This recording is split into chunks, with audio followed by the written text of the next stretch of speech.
This is the Realty Classroom Podcast, episode number 51. Are you really valuable? Are you a real estate agent with an entrepreneurial spirit who wants to turn your job into a business without sacrificing your lifestyle, but you just can't seem to find the right plan to help you get there? Well, then, hey, you're definitely in the right place. I'm Danny Griffin, the founder of the Realty Classroom and the host of this podcast. And to help you take immediate action to build a better real estate agent business, I've created a free jumpstart course for you over at freeagentgift.com. So get over there. It's a free site. It's on demand, lifetime access. My gift to you to help you wireframe out your business and really begin to see how to work on it and build it into a business and not be stuck in that job. So in this episode, what I want to cover is the question, are you really valuable? And I'm reading a book called Great at Work by Morton T. Hansen. And the subtitle is How Top Performers Do Less, Work Better, and Achieve More. And I know a lot of times you hear something like that. It sounds a little hokey, but I am really obsessed with all things that have to do with efficiency in small business because I've come to recognize that it is our inefficiencies in what we do that really kill us.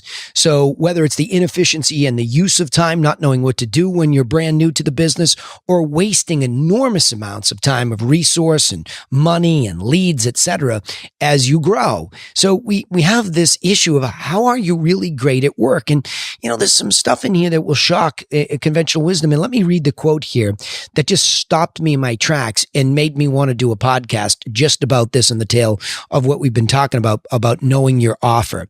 But it starts with this advice. And it's interesting as I record this, we're ending another year pretty soon and people start to plan. But listen to this. The advice start with goals when planning an effort is wrong. That's right. We need to start with value, then proceed to goals. Ask yourself, what benefits do your various work activities produce, really? Right? What do they really produce? So let's go through this question. Are you really valuable? And hit the first point that I want to make here. It is indeed values first and goal second, or value. The value in what you do. And I say values because in my mind's eye, I'm thinking about sellers, buyers, and recruiting agents. So there's certain values that we bring to all three avatars when we're in them. I mean, for most of you listening to this, you're more focused on sellers and buyers.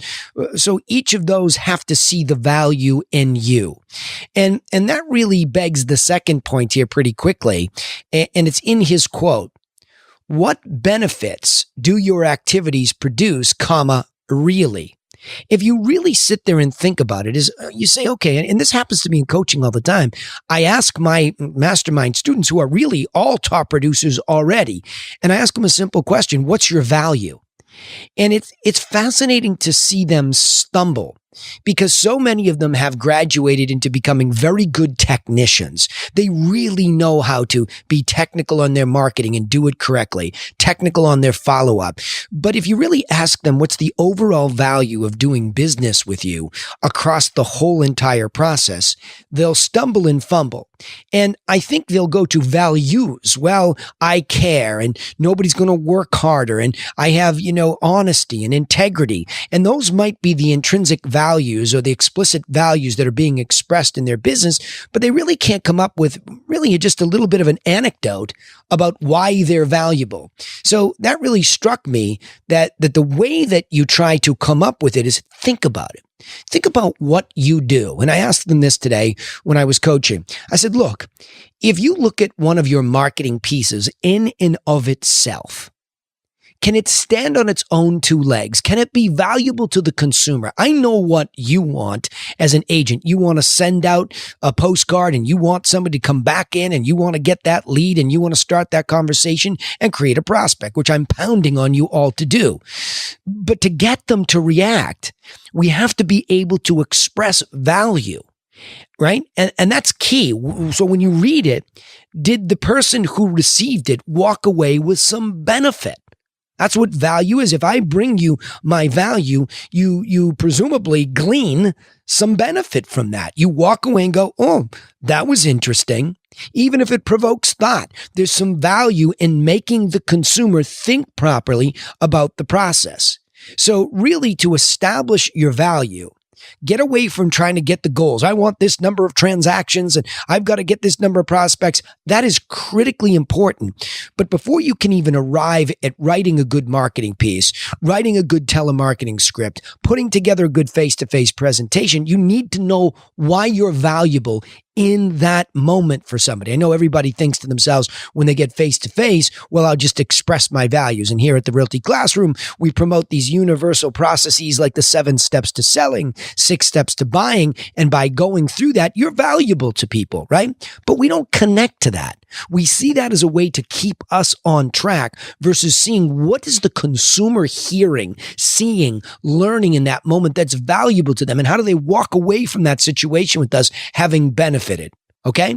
So those are very, very important things. You have to establish that. So I kind of look at these first 2 points and I have to flip flop them around by asking what benefits do your activities produce, like giving that demonstration to them, like a live video that you give away. What benefit do they get? Now you can go back and go, oh, I get it.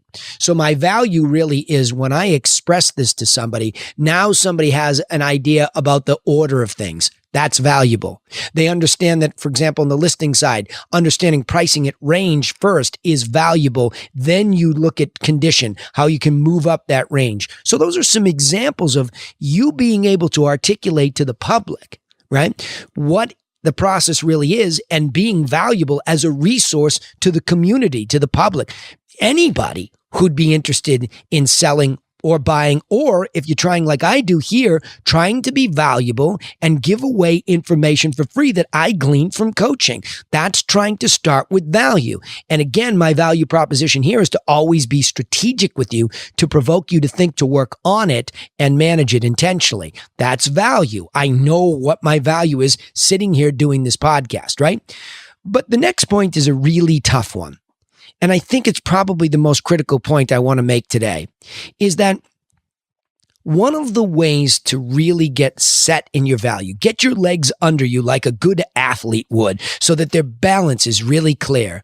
And that is, before you go to be valuable and express that value, ask yourself this question. Are you willing to be valuable even when you don't win? Let that sink in for a second. I know what you want when you go to a listing presentation. You want to walk out with the listing. I know what you want when you go to the buyer presentation or show properties. You want the buyer client.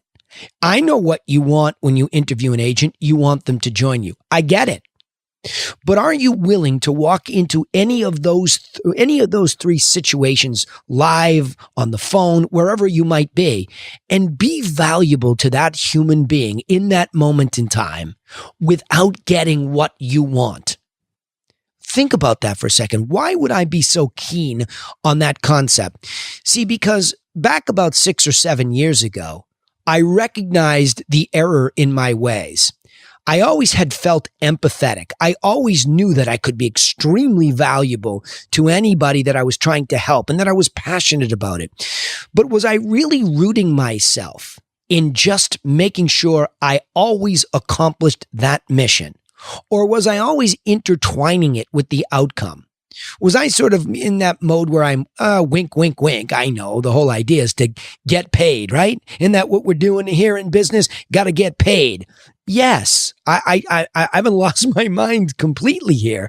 But what I'm saying is that I believe now, and I have lived it very clearly for the last 6 years, that when I go into any situation and I try to be as valuable and helpful and as resourceful as I can, and I'm detached from the outcome, that if it goes my way, it was sort of meant to be because I was that valuable. They were so compelled by what I gave them in value, they came to me. But if they didn't, then maybe they didn't glean the benefit that I was hoping they could. That makes me question, could I have done it differently? Did I add enough value? How do I tweak that? So I accept the outcome, whatever it might be. Sure, am I disappointed when I don't win?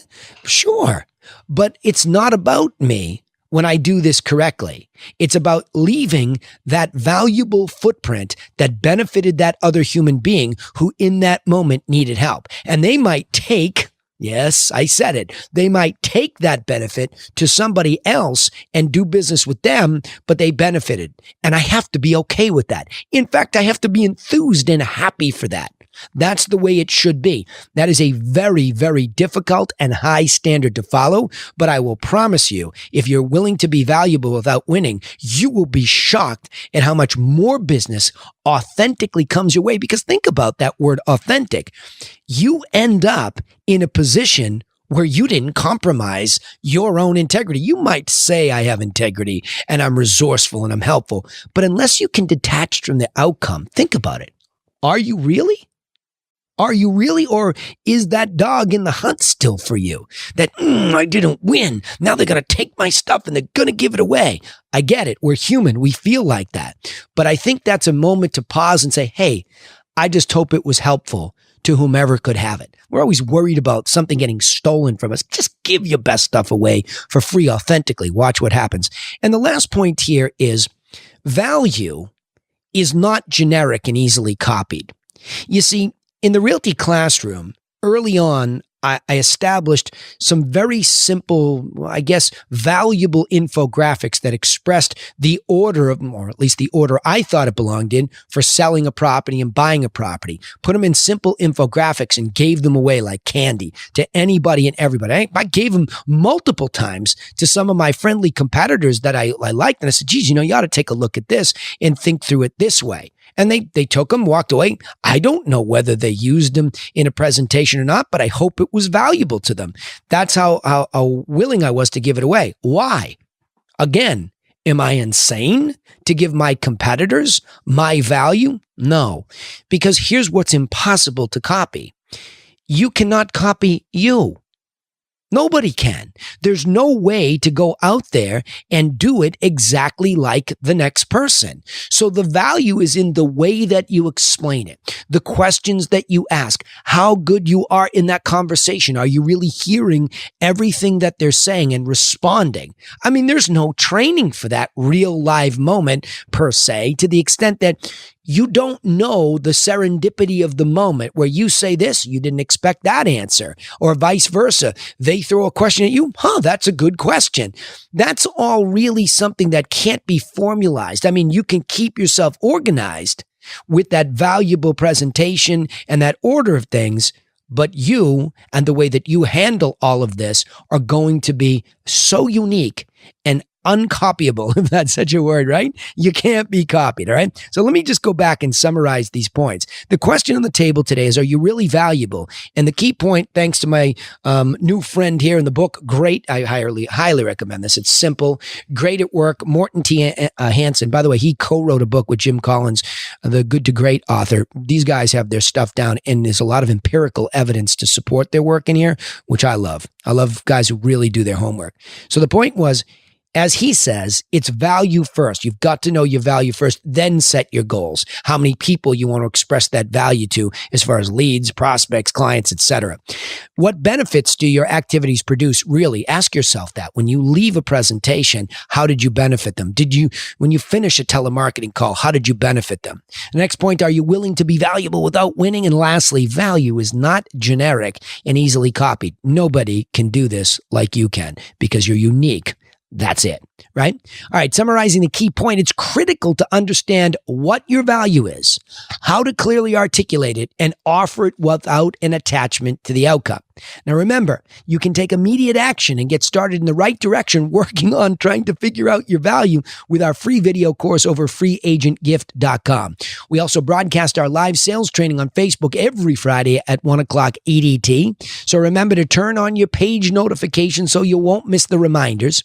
And of course, don't forget to subscribe or follow us on whichever platform you're listening to so that you don't miss out on any of the insights. Also, if you like what you learned here, then we'd appreciate it if you would share these insights with other entrepreneurial real estate agents just like you so that they can join us. And I just want to say one special thing. I noticed some really nice things that some of you said on the podcast, on iTunes.